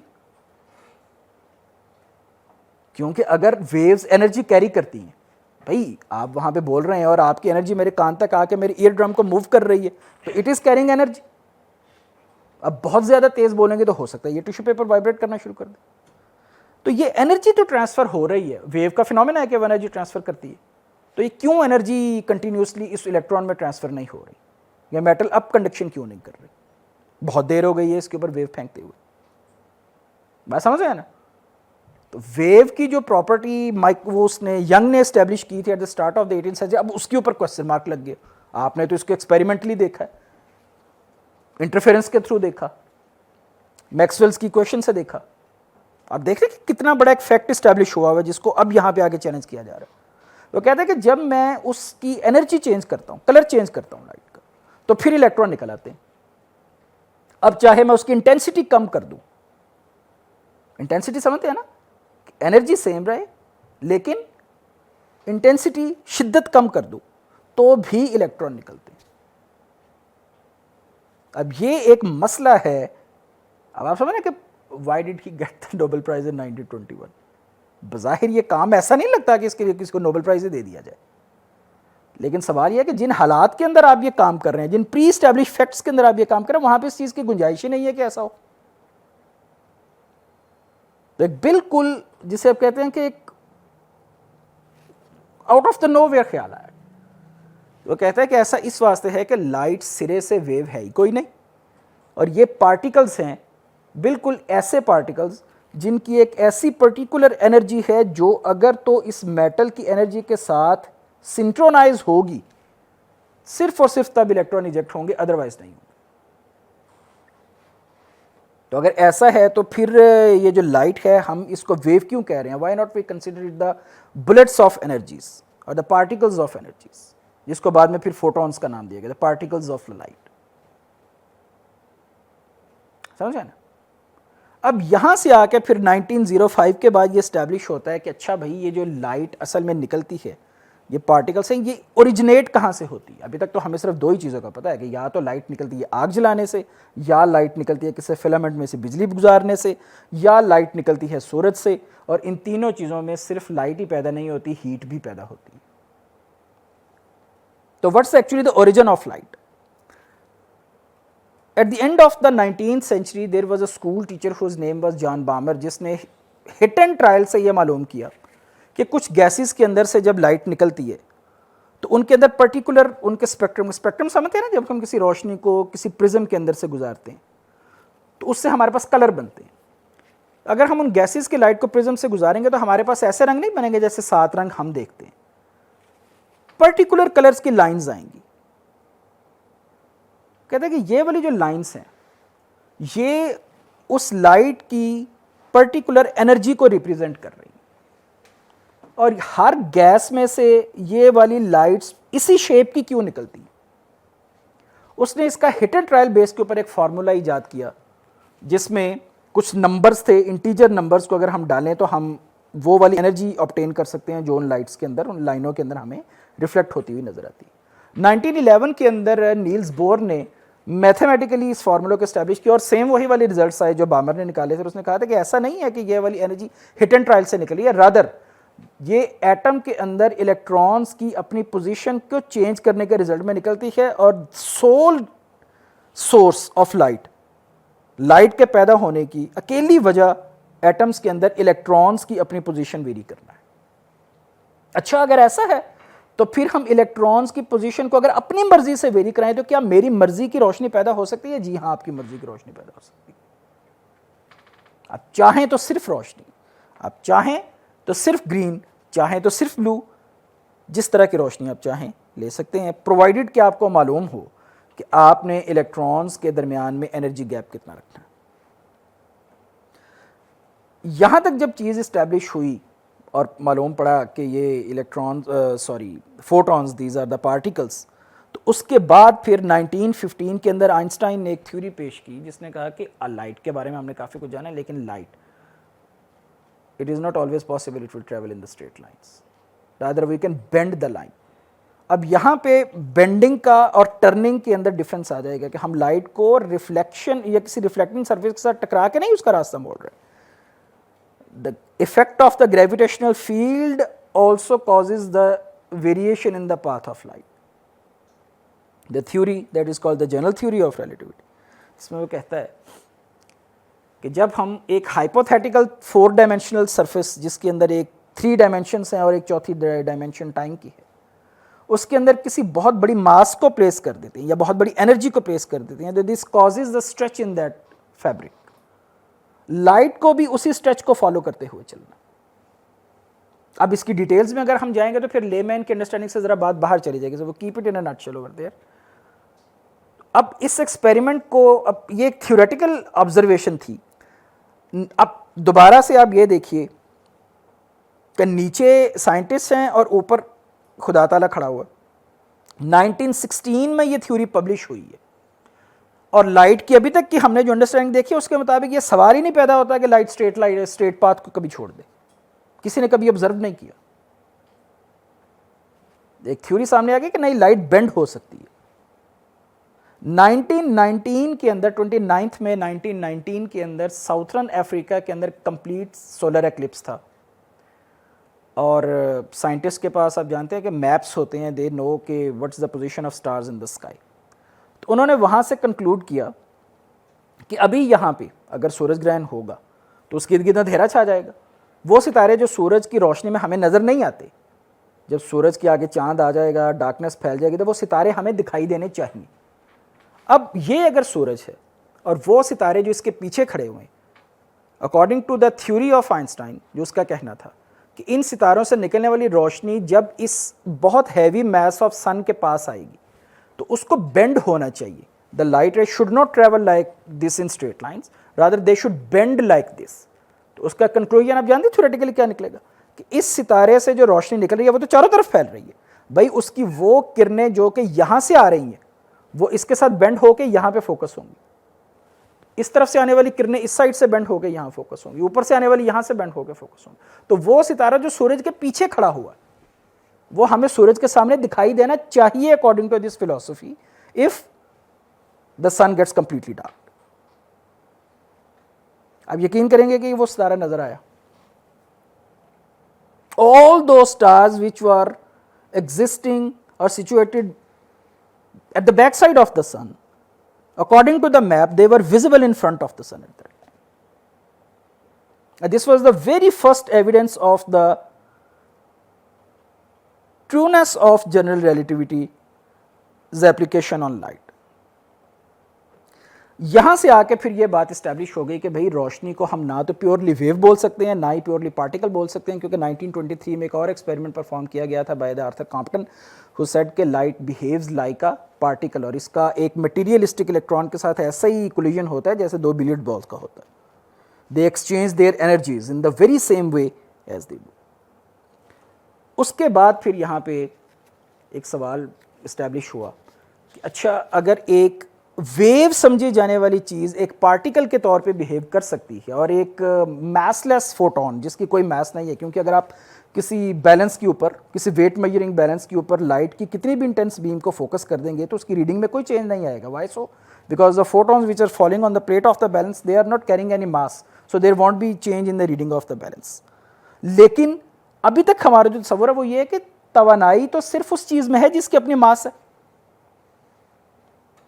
तो रोशनी ने तो इलेक्ट्रॉन निकाल दिए थे मेटल के अंदर से, इसने एक इलेक्ट्रॉन को हिट करके ऐसी कोलिजन किया था जैसे दो बिलियर्ड्स बॉल टकराती हैं, तो इसके अंदर मास तो नहीं है, तो फिर इसके अंदर ये एनर्जी कहां से आई? तो वी कॉल दिस कि it contains momentum.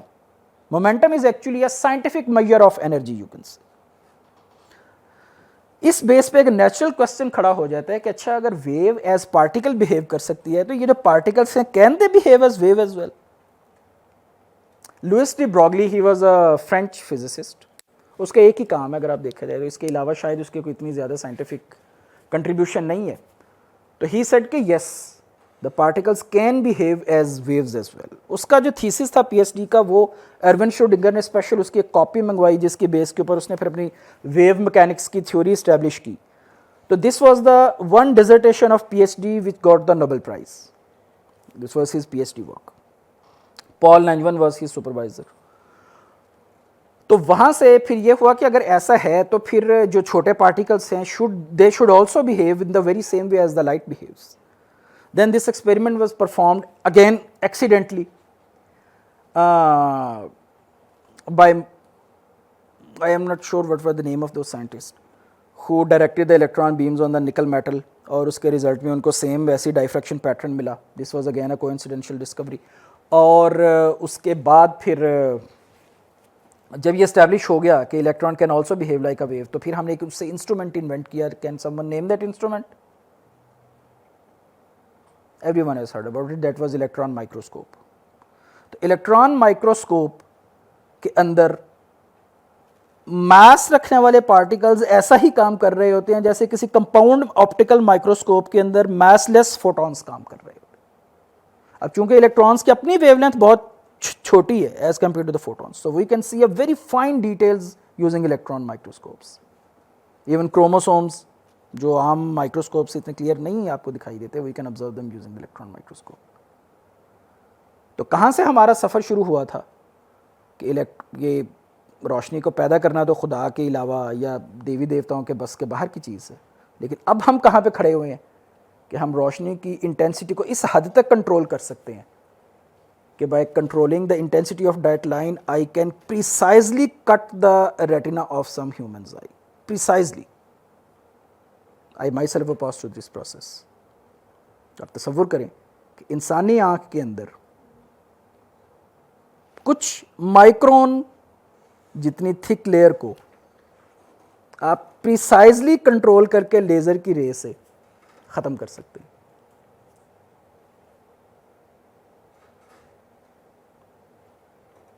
Now this is end from my side if there are questions from your side.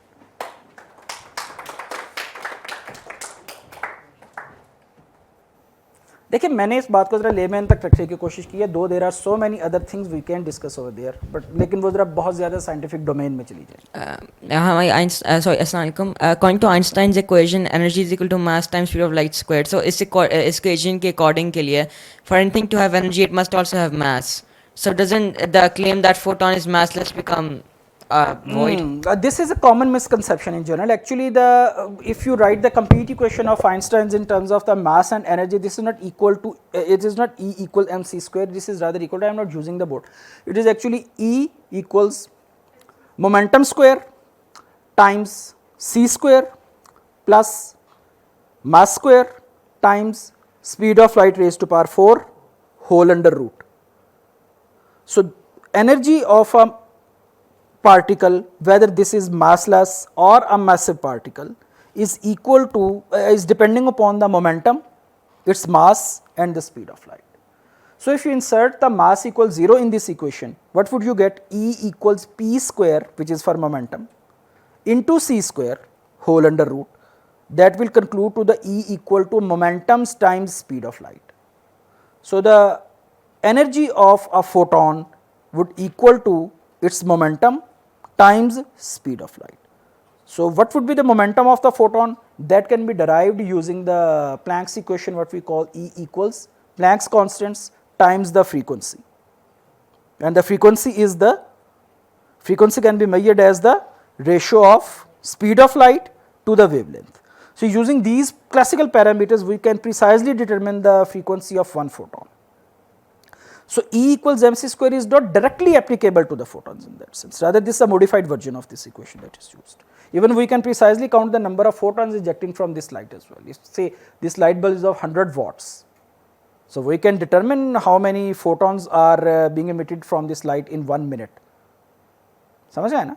अगर 100 वॉट्स इसकी पावर है तो 1 मिनट या 60 सेकंड्स के अंदर 100 into 60 will be the energy it is emitting. So if I know exactly the color of this light, I can determine the energy of one photon. So how many photons will be there if this much amount of energy is being radiated in 10 seconds or 50 seconds or 60 seconds? We can theoretically precisely determine the number of photons ejecting from this light. Sir, videos जरा चला दीजिएगा. So these are the two simple experiment, the demonstration of the things जिसके base के ऊपर हम आजकल astronomy का काम करते हैं. वो होता कैसे है? Let me show you on a very basic scale. So look at this experiment. This is a red dot जो कि उस लेज़र से फायर किया गया और एक प्रिज्म के अंदर से गुजर रहा है. लेज़र आप जानते हैं बिकॉज कि ये एक सिंगल एनर्जी वाले फोटॉन्स होते हैं, या जिसको आप कह सकते हैं कि सिंगल फ्रीक्वेंसी वाले फोटॉन्स होते हैं, जिसको हम टेक्निकल सेंस में मोनोक्रोमेटिक या एक ही रंग की रोशनी बोलते हैं. तो उसने वहाँ से निकल के इस रेड स्पॉट के ऊपर एक पर्टिकुलर पॉइंट के ऊपर डॉट कर, इसको स्टॉप कर दीजिएगा ज़रा इसको. अब जब मैंने उसी डायरेक्शन के अंदर, ज़रा प्ले करिएगा, अब जब मैंने उसी डायरेक्शन के अंदर वहाँ पे रेड कलर की बजाय ग्रीन लेजर पॉइंट किया, keeping the prism at its original position, और एग्जैक्टली उसी डायरेक्शन के अंदर ग्रीन लाइट जब थ्रो की है, तो आप ऑब्जर्व करें कि उसका स्पॉट रेड लाइट से थोड़ा डिविएट करके बना हुआ है, ये एग्जैक्टली उस पॉइंट के ऊपर नहीं बना हुआ, समझे? ऐसे ही जब मैं रेड या ग्रीन लाइट की जगह प्योर व्हाइट लाइट डायरेक्ट करूंगा, तो जो हमें स्पेक्ट्रम नजर आएगा ना, प्रिज्म से निकलते हुए 7 रंग नजर आते हैं, वो इसी तरीके से फैले हुए होते हैं। और अब अगर आप उनकी जरा अरेंजमेंट देखें, अगर आपको याद हो, तो सबसे ऊपर कौन सा होगा? रेड, और उसके बाद ऑरेंज फॉलोड बाय येलो। तो असल में ऑरेंज कलर नहीं है, हमारी परसेप्शन है जो हमें वो ऑरेंज दिखा रही है। अगर आप ऑब्जर्व करें, अगर आपने कभी एक्सपेरिमेंट किया हो कि आप रेड कलर और येलो कलर जो फूड कलर्स होते हैं, अगर आप कभी इन दोनों को मिक्स करेंगे किसी ट्रांसपेरेंट वेसल के अंदर, तो आप जानते हैं कौन सा कलर मिलेगा आपको रेड और येलो को मिक्स करने से? That will be orange colour. So that's why our eyes perceive the intermediate region between red and yellow as orange color. अब अगर आप येलो से नेक्स्ट मूव करेंगे तो that will be green colour, और followed by the green there is a blue stripe. तो अगर आप येलो और ब्लू के कलर्स को आपस में मिक्स करेंगे तो जानते हैं कौन सा कलर मिलेगा? ग्रीन. तो वो जो हमें ग्रीन कलर की शेड नजर आ रही होती है ना येलो में और ब्लू में, वो परसेप्शन है हमारी आंख की, क्योंकि वो रीजन मिक्स हुआ है येलो में और ब्लू में. और अगर आप ब्लू से आगे चले जाएं तो आपको मिलेगा इंडिगो और फॉलोड बाय वायलेट. ऐसे अगर ब्लू और वायलेट को मिक्स करेंगे तो you will get indigo shade. अब अगर आप इन 7 रंगों को यहां पे देखें, consider these are the 7 colours. This is the red, this is the yellow. In between them there is a mixture of red and yellow, that is the orange. If this is yellow and this is blue, in between them there is a mixture of yellow and blue, that is green. And if this is blue and this is violet, in between them there is a mixture of blue and violet, that is indigo. So that's how our perception actually works. लेकिन मजे की बात जानते हैं क्या, कि अगर मैं ऑरेंज कलर को प्रिज्म में से गुजारूंगा तो that color would not split in red and yellow. The green color would not split in blue and yellow. So that's why we call these the fundamental colors. जानते हैं? अब आपने इस experiment को देखा, इसमें रेड और ग्रीन जो हैं, they were making two spots at very different locations, though the incident angle of both the beams were exactly same. Prism was at its original position. Now if we experiment number video number 2 अगर आप play करें तो इसमें आप जरा देखिएगा, the laser is being fired. This instrument is called, यहां पे ये हमें 3 डॉट्स नजर आ रहे हैं, ऑब्जर्व कर रहे हैं. ये जो इंस्ट्रूमेंट है, can someone name this instrument? This is called diffraction grating. Diffraction grating के अंदर बहुत प्रिसाइजली ओपेक लाइंस लगी होती हैं to replicate the Young's experiment in 18th century.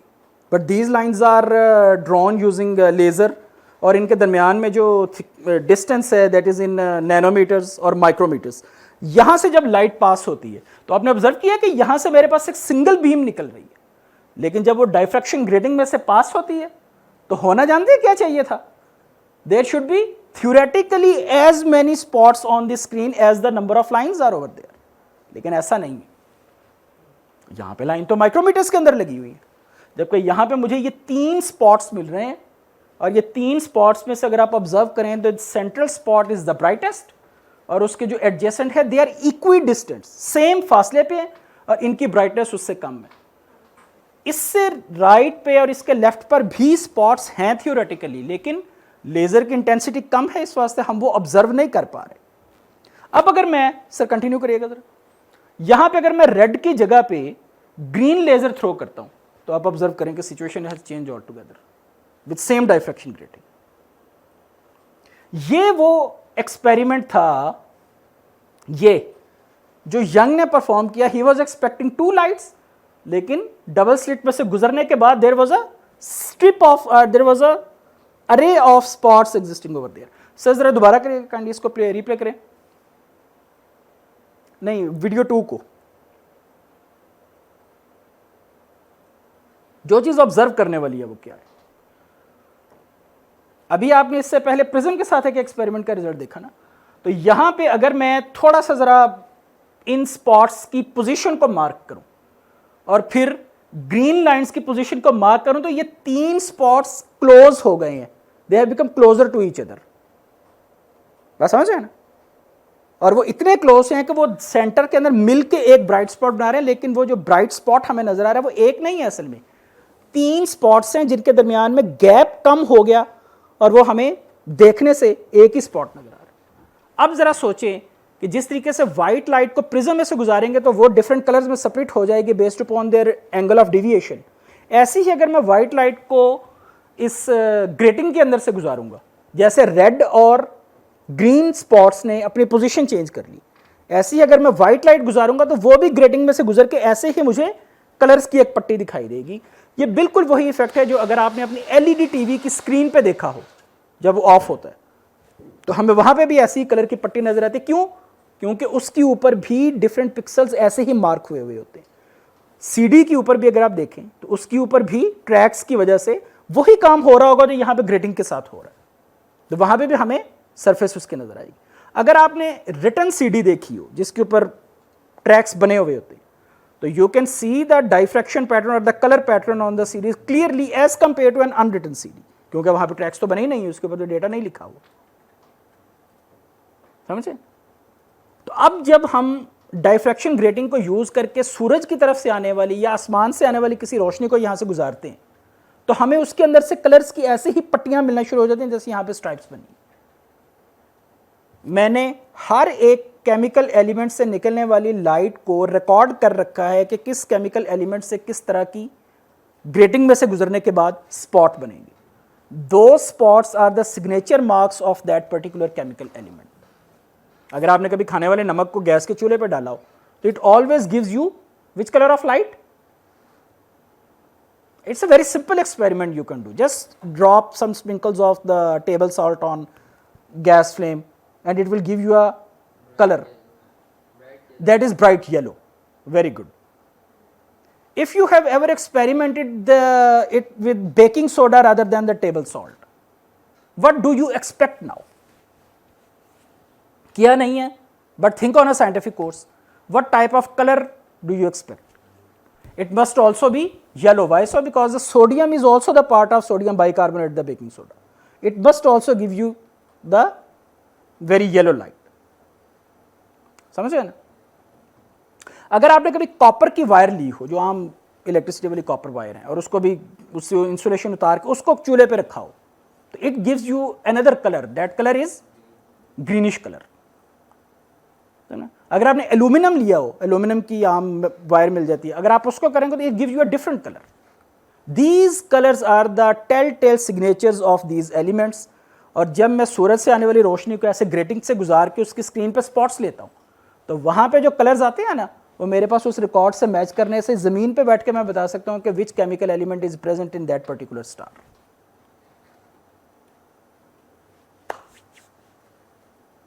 Which chemical element is present in the atmosphere of that particular planet? तो जानते हैं कि इस तरह की this activity is called spectroscopy. Using the spectroscopy, can someone tell me which chemical element was discovered that was not found on Earth? A very familiar one. Every one of us has played with that element. That element was helium. The element which was not found on the earth, rather it was discovered in the spectrum of the sun. That's why it was named as helium, based on the Greek god Helios, the element that was discovered in the sun. और हमने उससे कब खेला?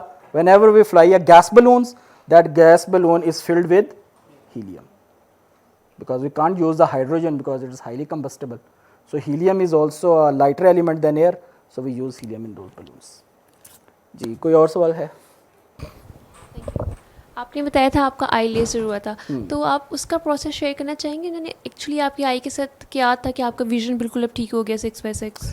What happens actually? Yeah. कि as per my understanding and the consultation with the ophthalmologist, कि आँख के lens के ऊपर जिसे आप कहते हैं झिल्ली सी आ जाती है, बिल्कुल ऐसे ही है जैसे इस शीशे को साफ़ करने के लिए मुझे इसके ऊपर कुछ लिक्विड गिरा के इसको कपड़े से साफ़ करना पड़ेगा। The very same activity does the laser. वो उस पीस ऑफ फ्लैश को या लेयर ऑफ फ्लैश को जो झिली है वहाँ पे उसको बर्न करती है, and when you go through this process you actually smell the burning of flash. और चूंकि एक टाइम में एक आँख का ऑपरेशन हो रहा होता है तो दूसरी आँख से आप अपनी आँख से उस फ्लैश के जलने से निकलने वाला धुआं भी देख सकते हैं। कमाल की बात यह है, the very precise cut exactly on that very location where that piece of flesh is existing। उससे ज़्यादा होगा तो आपके उसके नीचे ओरिजिनल है, इसका तो मतलब ये कि आप सफाई करते हुए शीशे ही ख़राब कर देंगे, and that is a permanent damage that can not be recovered. इसके ऊपर पड़ा हुआ स्क्रैच दोबारा नहीं साफ होगा, लेकिन इसके ऊपर पड़ी हुई डस्ट को उतारा जा सकता। हो सकता है आफ्टर सम टाइम वो फिर से डेवलप हो जाए, हो भी सकती है। But ophthalmologists in general do not recommend a second episode of this surgery। तो उसके बाद आपको फीलिंग ऐसे ही हो रही है कि जैसे आपको कट लगा हुआ, and it's a very painful to be very frank for the first day. लेकिन हैरत की बात यह है, जो इंटरेस्टिंग चीज़ है कि how much precision this equipment has. हाँ, मुझे टाइम नज़र आ रहा है वहाँ पे 6:50 हो गए हैं। अभी तक वो काफ़ी टाइम हो गया, but after the operation right, उसके कितने टाइम बाद बिल्कुल ठीक था? Around after 3 to 4 days it was clear. अच्छा। लेकिन वो जो 3-4 days हैं वो असल में आपके जो कट अंदर लगता है उसकी रिकवरी टाइम होता है। When it's get recovered it's all okay.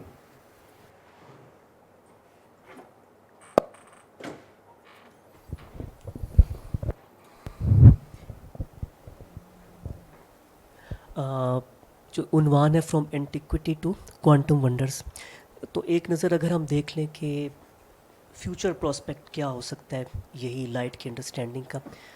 मिसाल के तौर पे मेरे जहन में ख़बर आती है जो ग़ालिबन 5-6 साल पुरानी है या लगभग इतनी, टेलीपोर्टेशन के मुतल्लिक कि साइंटिस्ट जो है वो फाइनली उसमें उन्हें कामयाबी नसीब हुई है, लेकिन फोटोनिक लेवल पे कि एक फ़ोटोन उन्होंने यहाँ से आई थिंक अर्थ के ऑर्बिट से बाहर या कहाँ भेजा। और उसकी ज़्यादा तफसील तो मेरे जहन में नहीं है, लेकिन ज़ाहिर है कि बड़ी कामयाबियाँ उनकी आगाज़ इसी तरह ही होता है और फ्रॉम बहुत माइन्यूट लेवल से।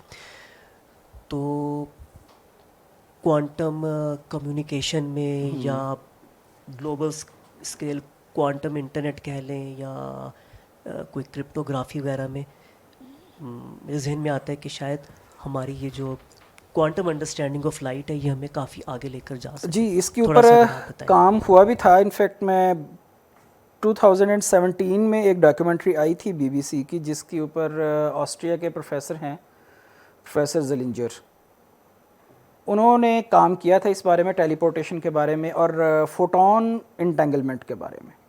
तो फिर 2020 में तो नहीं, शायद 2021 में या 2022 के नोबेल प्राइज़ फिर उन्हें मिला भी था इसके बारे में, सक्सेसफुल एक्सपेरिमेंटेशन का। तो उसका जो बैकग्राउंड था वो सॉर्ट ऑफ टेलीपोर्टेशन से रिलेटेड ही था। लेकिन अभी अगेन ये एक हाइपोथेटिकल सी चीज़ है, लेकिन इस बारे में अगर आप कहें तो आपकी बात बिल्कुल दुरुस्त है कि काम हुआ है और इस हद तक हुआ है कि पब्लिश हुआ है और उसकी एक फाउंडेशन कह लीजिए कि इस्टेब्लिश तो हो गई है, क्योंकि 2020 का नोबेल प्राइज़ तो रॉजर पेनरोज के पास था और 2022 का फ़िज़िक्स का नोबेल प्राइज़ प्रोफेसर ज़लिंजर के पास है। आई थिंक सो कि काम उनका इसी बारे में था, क्वांटम एंटेंगलमेंट के बारे में यूजिंग फोटॉन्स। तो अब देखें ये आगे कहाँ तक बात चलती है। सारा सफ़र जो है ये आपने भी जिस तरह अहाता की है, ये इसकी साइंसी तफ़हीम का, इसकी साइंटिफिक अंडरस्टैंडिंग का about the nature of light और उसकी एप्लीकेशन हज़ारों सालों पे मुहित है और कहाँ से शुरू हुए और कहाँ तक हम पहुँचे। और मेरा ख्याल है कि हमें अप्रिशिएट करना चाहिए जो साइंटिफिक मेथडोलॉजी है जी, कि हम ज़ाहिर है उसको फॉलो करते करते जो वक्त आगे गया वो एक क्योंकि बताने का भी मकसद ये था कि देखिए एक लेमैन एक बात को सोचता है और वो किस तरीके से एक थॉट डिफरेंट प्रोसेसेस में से गुजरते गुजरते गुजरते अपनी रियलिटी अचीव करता है। इसमें वक्त ज़रूर लगता है, लेकिन अगर आप फिर भी इस चीज़ को देखें तो जब हमारे पास साइंटिफिक मेथड इस्टेब्लिश नहीं था हुआ, तो हम हज़ारों साल तक एक नज़रिए को लेके चल रहे थे। जब हमारे पास साइंटिफिक कोर्स इस्टेब्लिश हो गया तो आप देखें कि 17th सेंचुरी से लेकर अब तक कितनी क्विक एडवांसमेंट्स हुई कि 17th सेंचुरी के अंदर भी हम लाइट को एक वेव और ईथर और इस तरह की चीज़ों में थे, और अब हम 20th सेंचुरी के अंदर हैं। तो जैसे आपने टेलीपोर्टेशन की बात की या उसका मेडिकल यूजेज के बारे में देखा, bending of light with the gravitational field देखा, तो हमने बहुत क्विकली उसकी अंडरस्टैंडिंग ली। रीज़न कि अब हमारे पास एक तो फ्री थिंकिंग और दूसरी टूल्स इस्टेब्लिश हो जाती हैं इन फॉर्म ऑफ मैथमेटिक्स, तो चीज़ों को फिर ग्रैस्प करना आसान हो जाता है और डेफिनेटली उससे चीज़ें ज़रा क्विकली आगे चलती हैं। बिल्कुल। और ये जो आज की दुनिया, ये बड़की मकनातीसी जो दुनिया है, ये तो यहाँ इस हॉल में भी हर जगह ये कुमकुमे रोशन है जी, लाइट जाती है तो हमें दुनिया अंधेर हो जाती है, सिर्फ ऐसा ही कमरा है, ही अंधेर नहीं होता। बिल्कुल ऐसा ही है। तो हम चाहेंगे कि जहाँ हमारे वरना देखने बीमार हो जाए बिजली ना जाए। बिल्कुल। तो ख़ास तौर पे आज जो हमारे ये नौजवान साथी है, यंग ब्रेन यहाँ पे मौजूद है, मुझे उम्मीद है कि आपकी गुफ्तगू से जो बहुत आम फहम थी, इनको भी इंस्पिरेशन मिली होगी, और हमें बड़ी खुशी होगी कि अगर हमारे समाज में ये सोसाइटल रैशनैलिटी और ये जो साइंटिफिक जो रीज़निंग है वो परवान चढ़े, और हम सिर्फ कंज्यूमर ना बन के रह जाएं चीज़ों के, बल्कि हम भी नॉलेज इकॉनमी में अपना हिस्सा डालें। जी बिल्कुल, आप सही बात करें, क्योंकि अभी तक हम सारी डिस्कशन को समराइज करें और इसको ज़रा देखें तो इसके अंदर से आप देखें कि बात बिल्कुल एक नॉन साइंटिफिक तरीके से शुरू हुई है, एक बिल्कुल लेमैन ऑब्जर्वेशन तक आई और चलते चलते डबल प्राइस तक चली गई। मीन टू से कि किसी ने किसी दूसरे की बात को रिफ्यूट नहीं किया, किसी ने किसी दूसरे पे तानाजनी नहीं की, या किसी ने ये नहीं कहा कि आपने इस बात को ऐसा समझा भाई ये तो बड़ा गलत तरीका था, ऐसे तो है नहीं।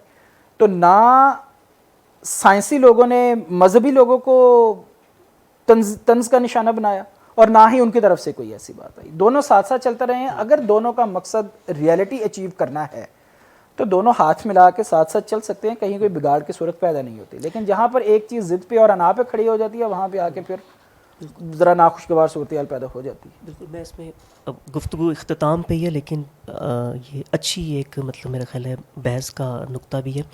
जो साइंसी सच्चाई हैं वो मादी सच्चाई हैं, जी बिल्कुल, मादे और तवानाई के गिर्द ऐसा घूमती ही हैं।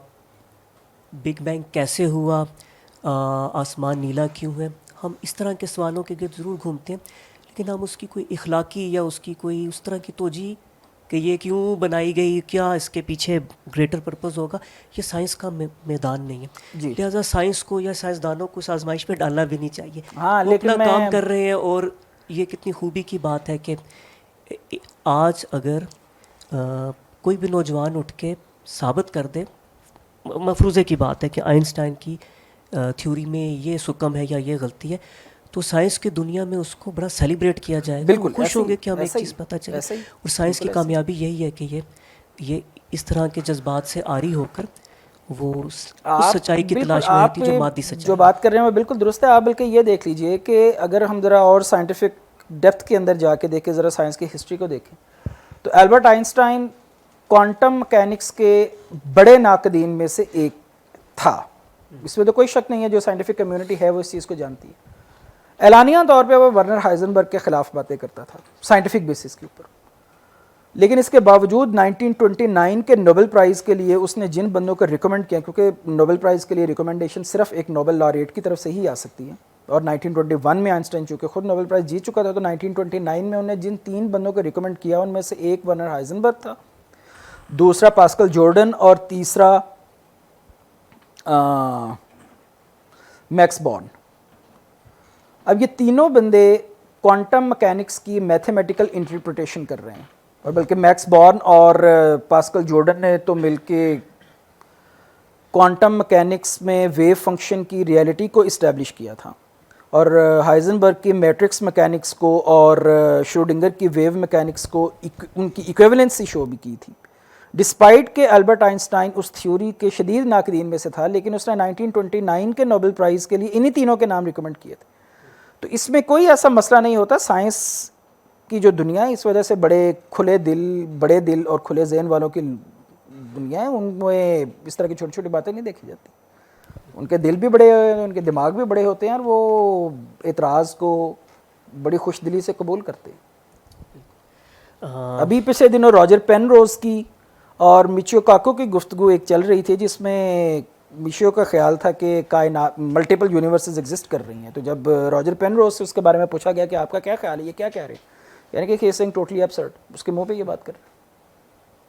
तो वहाँ पे ऐसा कुछ नहीं हो रहा। यहाँ पे तो खैर ज़रा आप कह लीजिए कि ज़र्फ़ का मेयार बहुत छोटा है, लेकिन साइंस की दुनिया को एटलीस्ट ये एजाज़ ज़रूर हासिल है कि वहाँ पे तनकीद का दरवाज़ा हर वक्त हर किसी शख्स पे खुला रहता है।